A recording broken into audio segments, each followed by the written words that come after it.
Membrane potential, or membrane voltage, refers to the difference of electric charges across a cell membrane. Most cells have a negative transmembrane potential. Because membrane potential is defined relative to the exterior of the cell, the negative sign means the cell has more negative charges on the inside. There are two basic rules governing the movement of ions. They move from higher to lower concentration, just like any other molecules. Being charge-bearing particles, ions also move away from like charges and toward opposite charges.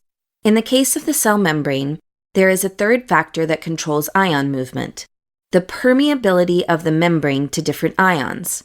Permeability is achieved by opening or closing passageways for specific ions, called ion channels. Permeability can change when the cell adopts a different physiological state. Consider this example. Two solutions of different concentrations of sodium chloride are separated by a membrane.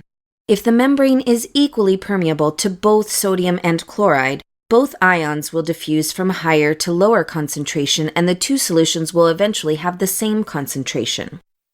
Note that the electric charges remain the same on both sides and membrane potential is zero.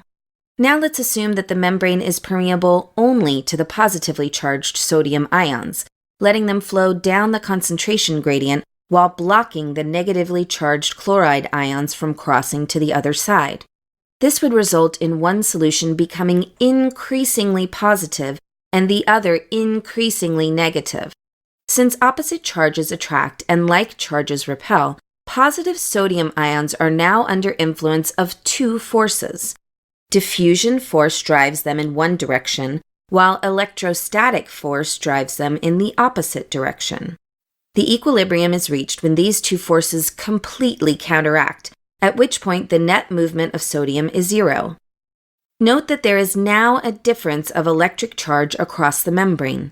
There is also a concentration gradient of sodium. The two gradients are driving sodium in opposite directions with the exact same force. The voltage established at this point is called the equilibrium potential for sodium.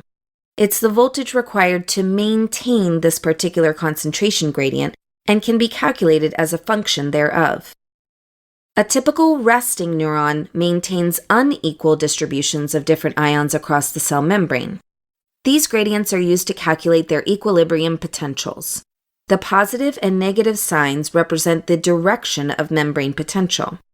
Because sodium gradient is directed into the cell, its equilibrium potential must be positive to drive sodium out.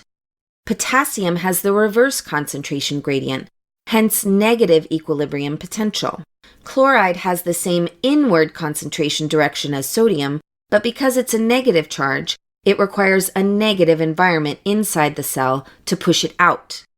The resting membrane potential of a neuron is about negative 70 millivolts. Notice that only chloride has the equilibrium potential near this value.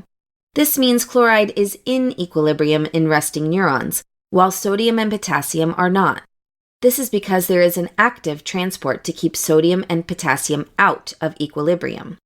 This is carried out by the sodium-potassium pump, which constantly brings potassium in and pumps sodium out of the cell.